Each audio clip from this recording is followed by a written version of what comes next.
Allah berdusta? Mungkinkah Allah menipu? Tidak mungkin. Waktu orang meragukan Allah, dia jatuh dan dia menghujat Allah. Allah berkata, kurang ajarlah ketika kamu berbicara seperti itu tentang aku, karena kamu meragukan aku. Saudara, marilah kita selalu percaya kepada Allah. Istimewa ketika keadaan sulit. Ayub adalah teladan di dalam kesengsaraan. Dia sangat sengsara. Dia sendiri gak mengerti mengapa, tapi dia pernah melontarkan sebuah kata-kata luar biasa. Dia berkata, aku tidak mengerti, tetapi jikalau dia membunuh aku sekalipun, aku tetap memuji dia dan percaya kepadanya. Tidak dia ingkar. Saudara, seperti pernah saya katakan, seorang Kristen yang baik mengubah sebuah lagu. Waktu dia mengubah lagu itu, dia tidak sedang hidup tenang dan lancar. Bukan sehat walafiat, malah dia sangat sakit. Waktu dia berusia sedang kuat-kuatnya, dia mengalami sakit artritis yang gawat. Lalu semua sendi-sendinya menjadi kaku. Bahkan tubuhnya susut menjadi sangat pendek. Dia seorang pianis yang pandai. Dia punya cita-cita ingin menjadi seorang pianis dalam sebuah konser orkestra yang terkenal. Tapi sekarang jangankan jadi pianis, menyentuh piano pun dia tidak bisa. Sebab semua jemarinya itu menjadi kriple seperti ini. Bahkan dia tidak bisa pegang pena. Akhirnya dia tidak bisa bangun dari tempat tidurnya. Badannya sudah mengkerut di sana. Dia cuma terlentang di tempat tidurnya. Tapi dia tidak menghujat Tuhan. Dia berkata, tolonglah atur supaya aku tetap bisa menulis. Lalu orang memasang kertas atau papan di atas pembaringan itu, tempat tidur yang bisa dia jangkau. Lalu dia minta orang memberikan krayon atau kapur, dijepitkan di jarinya. Dia menulis. Dia tidak lagi bisa main piano, tapi dia menulis lagu-lagu rohani. Salah satu lagu yang terindah yang menjadi berkat yang ditulis oleh seorang bernama Amy ini adalah sebuah lagu yang mengatakan Tuhan tidak pernah janji. He never promise. Tuhan tidak pernah menjanjikan langit selalu biru. Tuhan tidak pernah menjanjikan jalanan selalu mulus tidak berbatu. Tuhan tidak pernah menjanjikan bunga-bunga selalu mekar sepanjang jalan. Mungkin ada awan gelap, hujan badai, batu-batu runcing yang tajam melukai kaki kita di perjalanan kita. Bukannya bunga, tetapi duri yang ada. Memang Tuhan tidak pernah janji tentang itu. Tapi satu hal yang Tuhan janjikan, aku selalu menyertai kamu sampai kesudahan Allah. Aku setia menjaga kamu, memelihara kamu.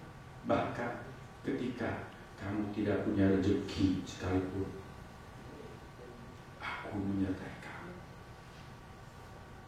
Dia menulis lagu itu menjadi berkah. Bagaimana kita bisa kuat supaya kita bisa selalu tabah, tetap beriman, tetap setia kepada Tuhan meskipun hidup ini sulit. Tahun 2009 tidak pernah dijanjikan serba lancar, makmur, pendapatan kita limpah-limpah, tidak. Bahkan ramalannya akan semakin jelek. Bagaimana kita bisa kuat? Kita belajar dari umat Tuhan di perjanjian lama ini, orang-orang yang tidak menghujat Tuhan.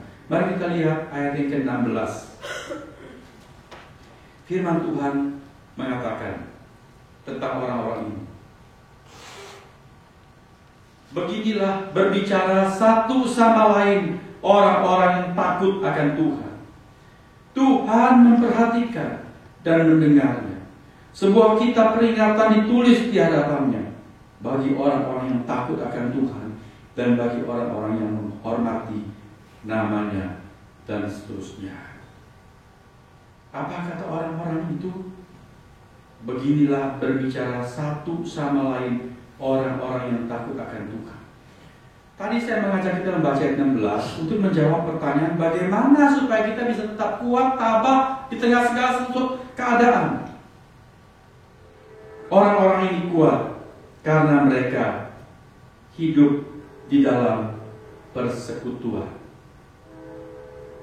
Mereka tidak sendirian, melainkan mereka share. Ada kesulitan apa, mereka share. Lalu mereka mencari jawab bersama-sama dari firman Tuhan. Mereka mendiskusikannya, mereka menggalinya, mereka melakukan Bible study bersama-sama, dan mereka saling menguatkan karena mereka berbicara satu sama lain sebagai orang-orang yang takut akan Tuhan. Kita tidak mungkin bakal kuat dan setia kepada Tuhan kalau kita hidup sendirian sebagai orang beriman. Kalau kita nggak mau punya relasi, kita nggak mau peduli, kita nggak mau punya persekutuan dengan sesama saudara seiman, anggota-anggota sejemaat.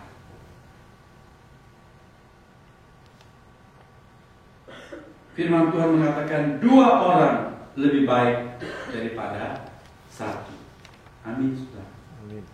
Oleh sebab itu, sebagai sebuah komunitas, sebuah jemaat, marilah kita bukan cuma hidup yang penting aku atau keluarga aku sendiri, yang penting hari Minggu aku datang untuk keluarga.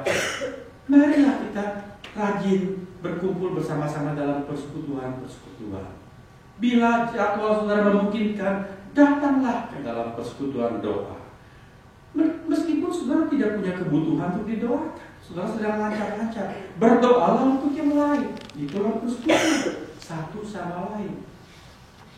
Belajarlah firman Tuhan. Bila agenda saudara memungkinkan, datanglah ke Bible study. Kita belajar bersama-sama firman Tuhan.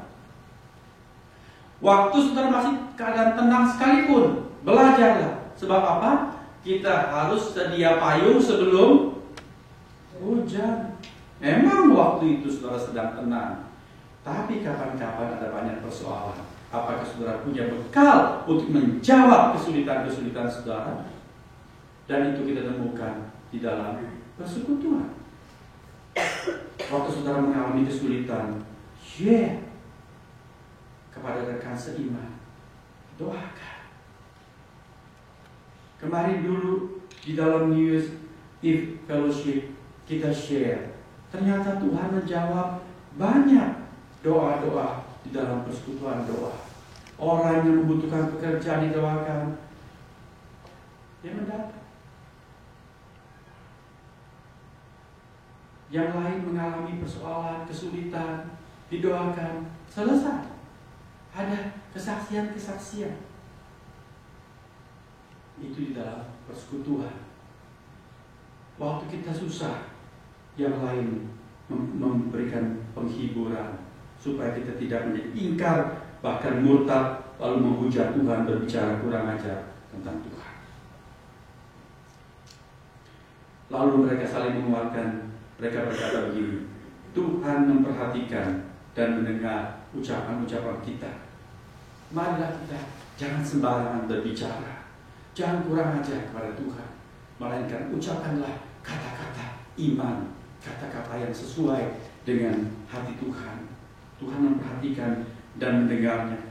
Sebuah kitab peringatan ditulis di hadapannya bagi orang-orang yang takut akan Tuhan dan bagi orang-orang yang menghormati namanya. Di dalam surat Ibrani, mari saya bacakan kalimat yang Tuhan wahyukan. Ibrani pasal yang ke-6 ayat 10, dikatakan, Allah bukan tidak adil sehingga ia lupa akan pekerjaanmu dan kasihmu yang kamu tunjukkan terhadap namanya oleh pelayanan kamu kepada orang-orang kudus yang masih kamu lakukan sampai sekarang. Lihat, ini pernyataan Tuhan. Aku gak mungkin melupakan apa yang kamu buat. Aku gak mungkin tidak mendengar yang kamu katakan. Aku tidak mungkin tidak mencatat semua yang kamu buat demi kemuliaan namaku atau untuk menyenangkan hatiku. Aku punya sebuah gulungan peringatan. Raja-raja pada zaman itu mencatat jasa-jasa orang-orang penting, orang-orang yang berjasa kepada negara. Saudara ingat di dalam kitab Ester, Mordekai dicatat pernah berjasa kepada raja, membongkar satu sindikat yang hendak melakukan kudeta terhadap raja. Dan waktu kitab itu dibuka